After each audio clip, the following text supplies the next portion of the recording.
Welcome to 2 out of 3 Recommend. I'm Lee. And I'm Brett. We're two brothers out of three getting together to chat. And recommend drinks, movies, shows, and things to keep you busy.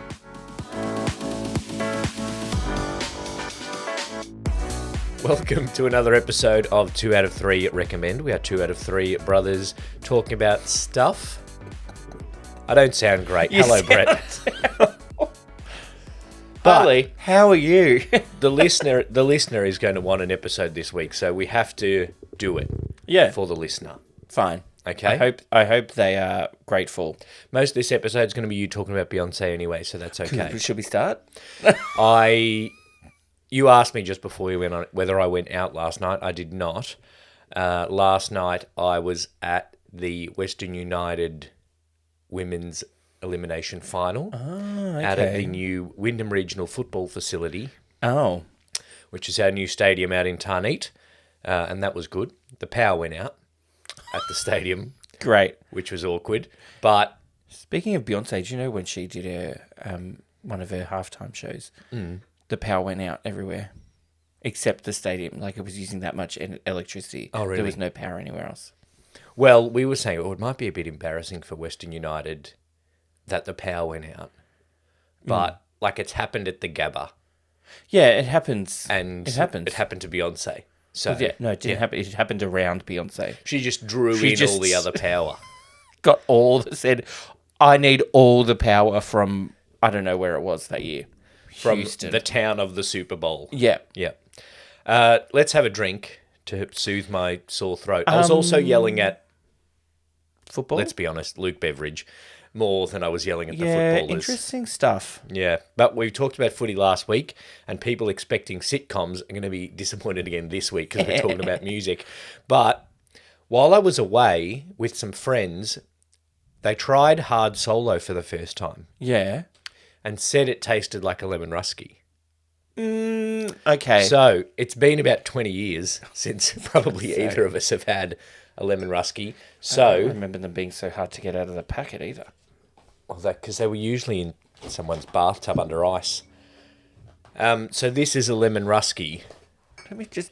Because we've done some nostalgic movies, I thought we'd do a nostalgic drink. This will be the weakest drink we ever drink on this podcast. I'm calling it now. 0.9 standards, which is, yes, the weakest we've had. They're also a third of the price of a Hard Solo. Sorry, I can... have you read the description on the back? Vodka, brackets, not Russian. Oh, good. With refreshing taste of lemon. That All right. is so random. Even though it's called a rusky. Yeah. Anyway. So I thought we'd try this. They are a twist top this week too, which is good. And it's not going to leave you in the Not going to leave you in studio. the studio alone. I thought, we'd try this to see how it does compare to the Hard Solo. And we're working our way through Lemon lemons. favourite beverages. Cheers. Cheers.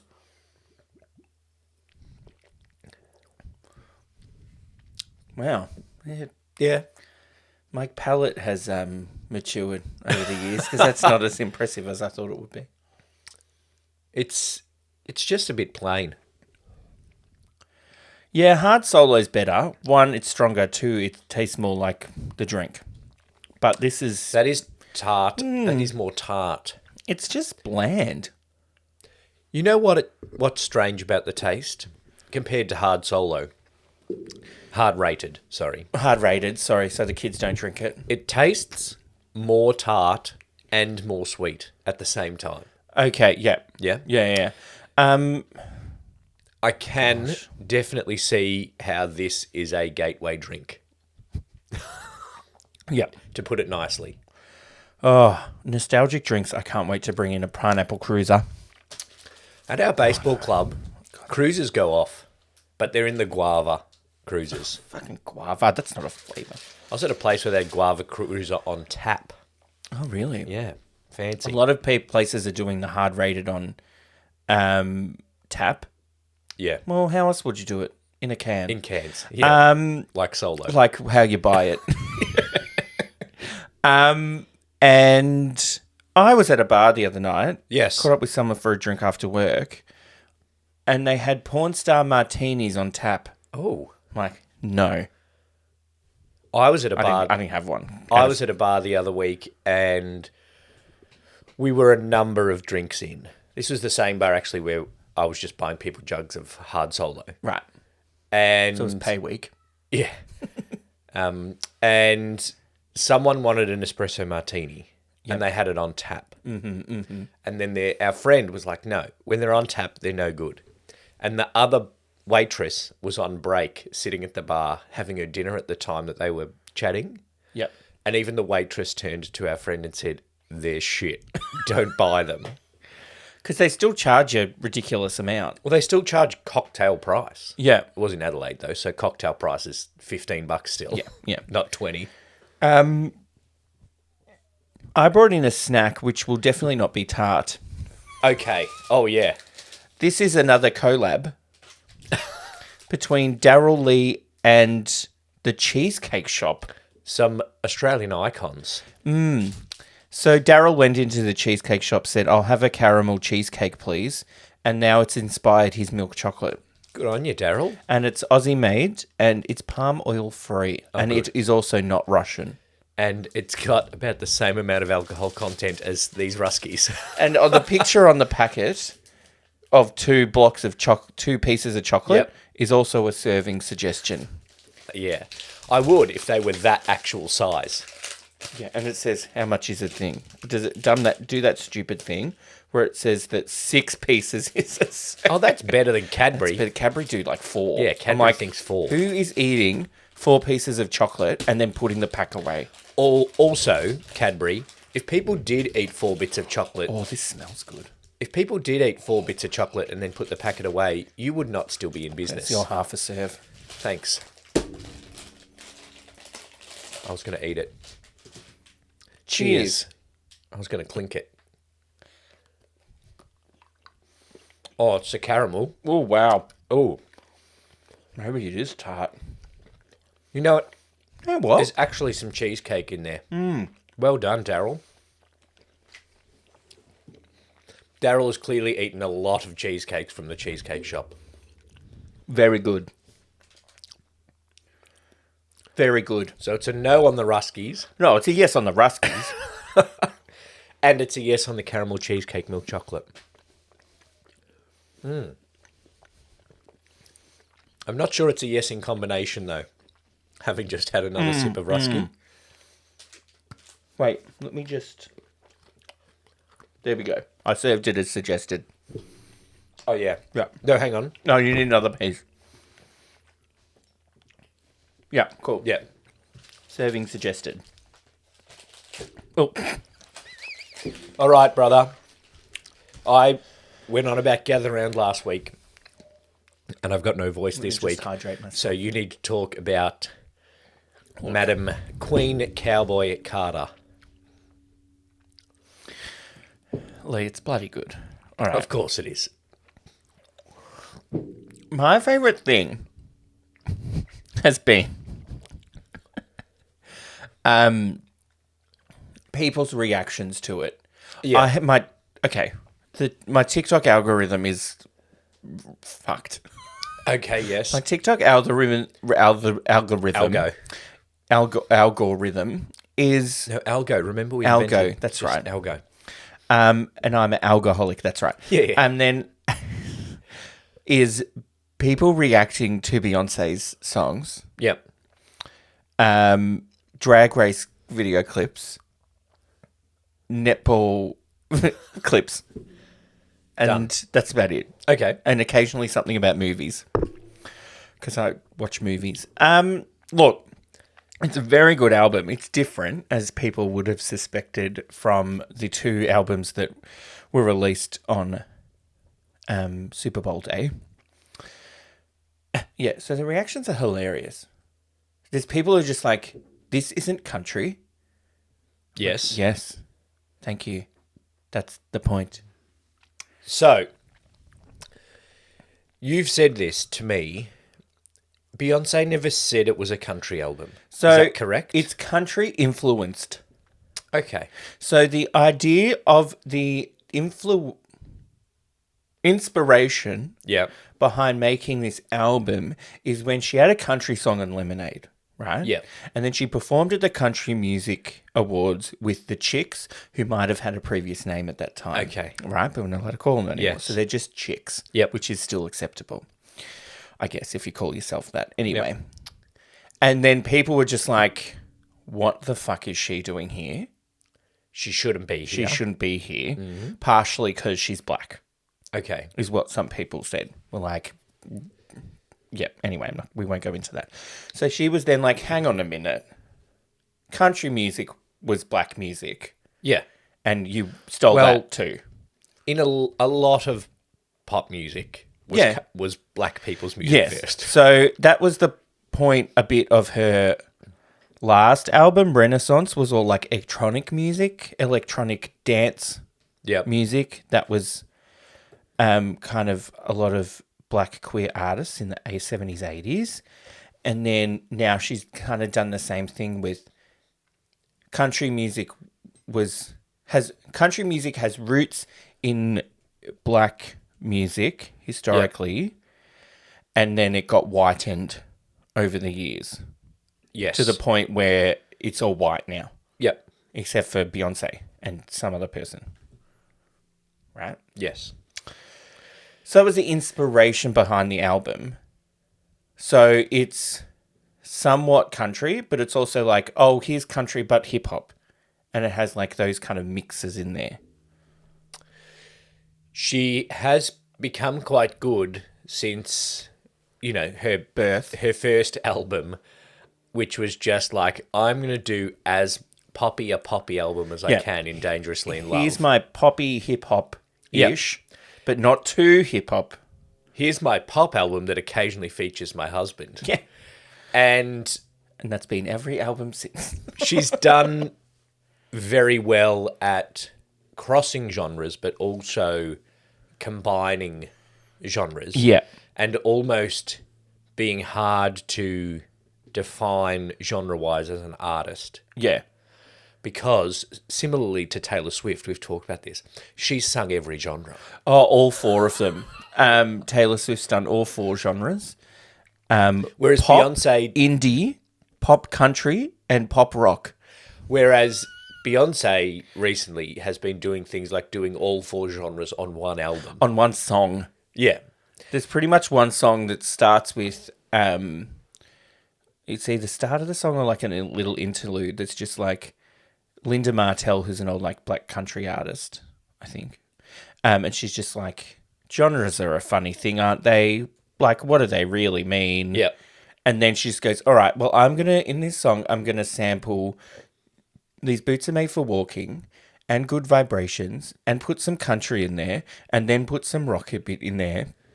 And then basically talk about how black people getting killed. It's going to be an upbeat dance number. Woo! It's great. It's a great song. It's been kind of counted as a country album Yes. by Billboard. Yeah. Because Billboard would really struggle if there were not clearly defined genres. Yeah, I don't understand that. And so she's the first black artist to top the Billboard Hot 100 country charts. Uh-huh. And no doubt it's hit the top of the general charts too. Yeah, so the album's on the top of the Billboard Hot 100, Billboard Hot 200. I don't understand what the difference is, except there's 100 more. Yes. There's country chart. Yep. There's a dance chart. There's like an Americana Roots album chart. Yeah, as well. okay. But she's beyond just country.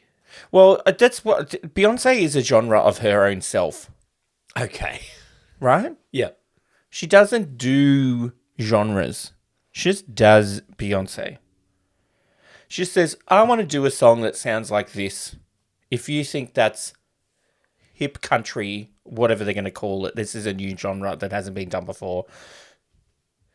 Call it what you want. I'm wanna going to make make a a- shitload of money off it.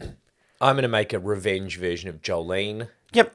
and people are going to hate it, even though Dolly Parton Yeah. loves it. Even though Dolly Parton introduces the track, Yeah. on the album, and then says later on, going, "I'd love it." Yeah. People are like, "Oh, how she butchered it! How do you dare you do that?" Even Miley Cyrus loved it. Well, Miley Cyrus is on the album as well. Yeah. So they have a song together, which is good. And then she does a song with Post Malone, which is good. But I read as well that, and this is what I think Beyonce, another thing she's tried to do with this album, is tried to be like, black, country was black, Yeah. but it also still is. I'm going to feature these black country artists you've never heard of Yeah. on my album. And now I read something during the week that like there are 10 other black country performers who are now in the Billboard Top 100 country chart. Because It's made people go look at them. And then it's made people look even go. the Bey-hive just go, well, if Beyonce likes them, I have to buy their album. So that's why I've been listening to Willie Nelson all week. He's not black. No, but he's country. He's on the album as well. I'm sure he is. I've obviously heard from you and from other more educated sources, not more educated than you. They probably are. More educated than the people that are just like, country can't be black. Yeah. People, more educated than them.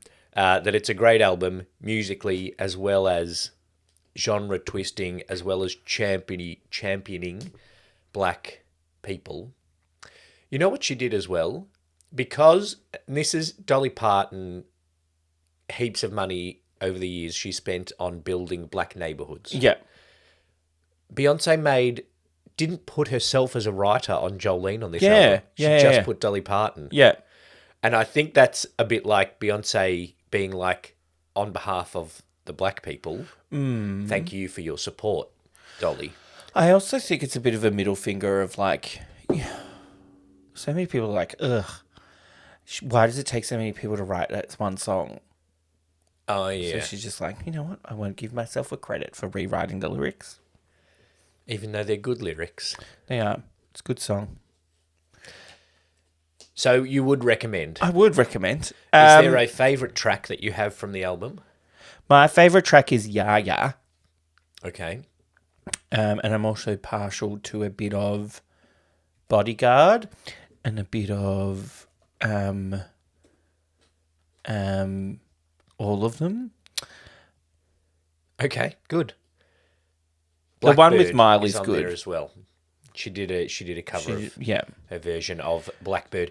And And Paul McCartney said it was okay, everybody. So No. shut the fuck up. Paul McCartney said it was more than okay. And this is hilarious, something that I saw during the week. Paul McCartney tweeted saying, "This is what the song is about when I wrote it, and it means so much more to be sung actually by a black artist." Yeah.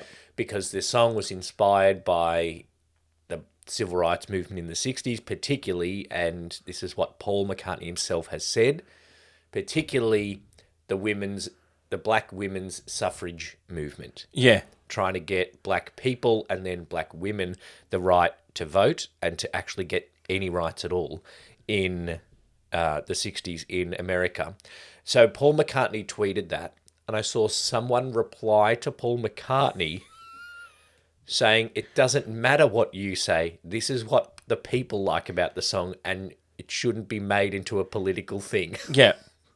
My other favourite thing that I've seen is someone's tweet or X or whatever. It was like, Say tweet. isn't it funny that we live in a world where it's not okay for a black woman born in Texas to do country music, but it's okay for Keith Urban to? Yeah, yeah. And this Nothing is against Keith Urban. one of my favourite genre of tweets that call out bigots is not just the tweet that goes, "You're a bigot," not Yeah. you, obviously. Yeah, yeah, You person online is a bigot. yeah. It goes something like, if you're okay with an Australian with a blonde mop top Yep. making country music, but not okay with a black woman from Texas making pop music, maybe your issue isn't location. Yes. Like, implying that your issue is race. Yep. Then, yeah. And that came up, without getting too political, that came up because, and I saw another one that was like, if you're okay with Easter Sunday also falling on Eiffel Tower Day, but not okay with it sharing with Trans Day of Visibility, maybe your issue isn't date sharing. Maybe you hate trans people. JK. Yep. Rolling. Yep. Not jokes. Yeah. Look, people have already been like, surely she has to win Album of the Year now. Let's just settle down. Well, has Alrighty? Taylor released one? Yeah, it's like maybe the day this episode comes out. I'm a bit scared. So Beyonce, enjoy your time at the top of the charts because it's not going to last very long. But Beyonce's doing an album. Ariana's done an album. Taylor's doing an album. Dua Lipa's doing another album. I think Lizzo's doing new music. It's going to be a big year, all right? Look, if you're a male pop person, don't bother. Do not bother releasing any music this year. The pop girlies are dominating, all right? Um, Imagine if Rihanna just came out and released an album. That'd be hella great. That'd be great. Well, apparently Gaga's doing a new album because there'll be a Gaga song on that new Joker 2. yeah, there will be. They're already Funny or giving her an Oscar from the trailer. Yeah, people mental. Calm down. Calm down. It's probably going to get it anyway. But just calm down. She can act, though. She's very good. I've definitely seen worse singer actresses. Yeah. I'm not going to name them. Mariah Carey. Britney Spears. Kylie Minogue. Kylie. We have mentioned Street Fighter on the podcast before. All right, so 10 out of 10. Okay, but a lot of competition in terms of album of the year. Yeah. What will be the reaction if she wins country album of the year? Oh, who knows, Lee? It'd be great. Some country guy's going to come and go, I'm going to let you finish. Yeah. What's that guy that married Gwen Stefani? He doesn't like the album. Blake Shelton. Yeah. He's like, I'm going to let you finish. You know what, though? But Casey Musgraves had the... Yeah, there you go. There's a lot of hate in the country genre at the moment because I think the country genre, I've got to word this right, although most of these people hopefully aren't going to be listening to our podcast. Most of the people that like the country genre are the people that are not okay with the social changes that are happening in the world. Yeah. All right, I'm going They to say vote for Trump. You can say it. Yeah, okay. They're Not all of them. But Trump supporters love country music. So by white people. We've had, in the last few years, some queer country. Yeah. And some country that isn't about farming or trucks or alcoholism. Yeah. And now we've got a black woman, not just a black person, a black woman stealing country from these white men who are so hard done by at the moment. They're pretty tough. That when they're going to start losing these rights. I know, all the rights that they have fought so hard to have. To already have to been be born just, with. Yeah. So it's going to be very... if I cared, I would be very interested in what's going on with country music at the moment. Look, it will be interesting to see what comes up around awards time, but Is Beyonce going to do another movie at any point? Beyonce? Yeah. She's due for another movie. I don't give a shit. Just fucking tour and come to Australia. She did a world tour. She did a world tour, but she did do Europe. So it wasn't just Justin Timberlake doing a world tour and calling it that because he does one show in Vancouver. All right. A show in Vancouver and then a show in Rio just because he wants to go to the beach. Yeah, sure. Done. Okay, at least did she make it to Japan at least? I don't know. Because Japan is huge. Like a huge market. Yeah. Yeah. She needs to tour. She's had a few albums since she last came to Australia. There's a lot of songs I have to see her sing live. I want to go with you in the hope that she does a couple of Destiny's Child songs and we can stand next to some little girlies again who are amazed that you know every words to these songs that they've never heard of before. Yeah, yeah. Do you like Michelle Williams' Uber Eats ad? Like, Just as an aside, I get it. I think it's funny. It's not great. I think it's funnier than Andre Agassi's. But then it's also like she doesn't. Well, yeah. She doesn't look. You know when it has the How she picture of looked in her the like, 90s. oh, that was me in Destiny's Child, and then you show him like, but that doesn't look like the same person. Yeah. I think the funnier one is that she gets fan mail to the wrong Michelle Williams. Yeah, yeah, Because that also goes in with one of my favourite jokes from Abbott Elementary. yeah. Oh, so close. Yeah. That was a real joke. You know that? Cheryl Lee Ralph in one chat got the name of someone wrong, thought someone was someone else wrong. Yeah. So it got written in as a joke that Cheryl Lee Ralph didn't know was written into the show until the table read. And there you go, everybody. We've referenced a sitcom. There you go. You can be happy. I have not watched a new sitcom, actually. Okay. I gave up on The New Girl, Yep. Right. but I haven't found another sitcom. Okay. But what I did watch an episode of, if we just want to talk a little bit about TV Sure. before we wrap this episode up, because Yeah. it's been 2 weeks and people might be getting withdrawals.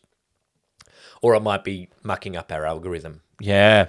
I watched the first episode of a show called The Gilded Age. Oh, I've heard it's good.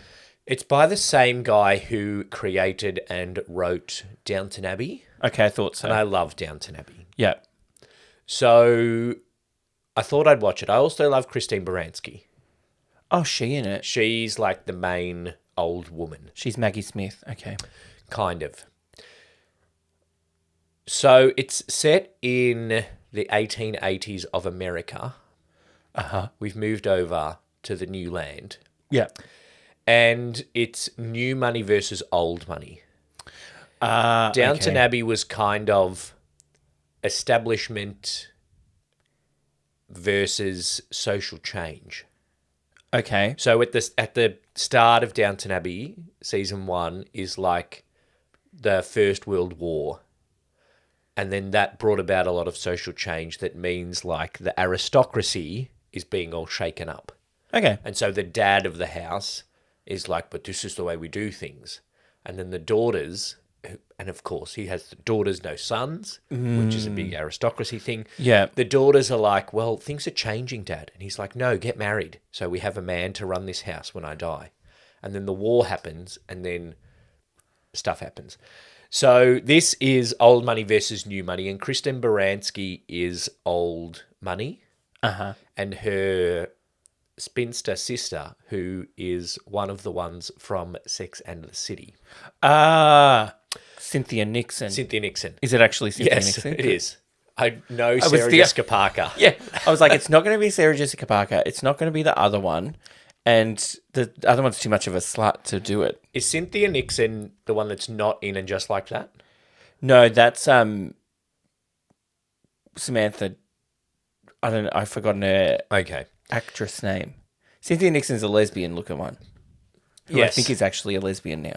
Yes, she's not a lesbian in this show so far. She's certainly not in episode 1. What is her name? Kim Cattrall. Kim Cattrall. Sorry. Yes, it's not Kim Cattrall. Yeah. In The Gilded Age. So it's a good show. It makes me want to have staff. Oh, God. I just... That Not- you pay, yeah? Yeah. Yeah, okay. Not in like a...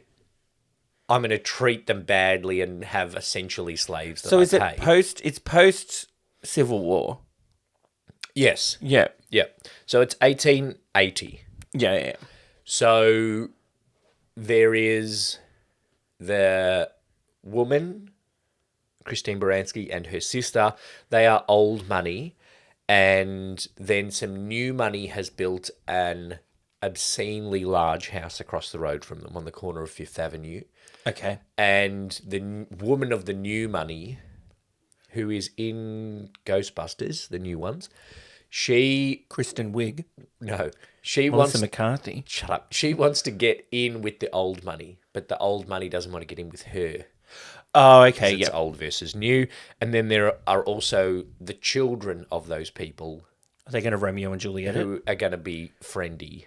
Are they going to... Probably Romeo and Juliet, but one of them's a gay. Oh, Closet, of course, because it's 18. thank God. And then there is also a woman of colour. Oh, nice. So as much as Christine Baranski's Old Money, she has allowed a person of colour to live in her house. She is a northerner. Like, she's from New York. She's not, South Old Money in 1880. She's a probably Yankee. still wouldn't. But there's going to be that come in it as well. Okay. The show is good. It's very well written, but the effects are very TV level visual effects. Of like, we managed to get the frontage of this house still looks the same. Everything else around it is very clearly not currently New York. Okay. And Does it have a rating of something I saw recently on a TV show I watched? Strong injury detail? No. Is it rated M because it has strong injury detail? What does that even mean? I think it's just like you see... So I don't know if it's like someone gets shot Yeah. and then you see the wound. I don't really know, to be honest. Or is it like a Grey's Anatomy when they talk about an injury a lot? They have a high amount of detailed discussion of injury. Well, in Grey's Anatomy, I think they term it as medical procedures. Okay, Well, rated that's 'cause M that's for medical what they are. procedures. Yeah, yep. Yeah. No, it doesn't have strong injury Okay. detail. I'm going to Google. What did you watch that had strong injury detail in it? I watched the start of Ripley, which is a new show on Netflix. And Ripley, which is based off the talented Mr. Ripley. Yes. Yeah. So it's a limited series based off the book. Yeah. And it's pretty good. And that had strong injury detail in it. As far as I know, it's when there is a graphic body injury, so open wounds on the body, broken legs with bones sticking out, etc. And strong injury detail is for when it's more graphic. Okay. That makes sense. That's something to keep an eye out for, along with depictions. Tobacco depictions. Yeah. 18. The Gilded Age does have tobacco depictions. So just a tobacco. warning, if that is a trigger for you. Okay. Okay. That's it. That's all I've really watched this week. Okay. Because I've watched, for the podcast, Harry Potter. Yes. And the Philosopher's Stone is what we're up to. What is it? On To Drink Cinema. Not me. Not Hermione. You. Watch that for He's To going to Drink sacrifice Cinema himself. if you want to keep up with that. Otherwise, make sure you subscribe to 2 out of 3 recommend. Hopefully I sound a bit better next week. Yeah. When we are back. But we will see how that goes. Thank you for listening to another episode of 2 out of 3 recommend. Like and subscribe and tell your friends. And we'll be back next week. Thank you, Brett. Thanks, Lee.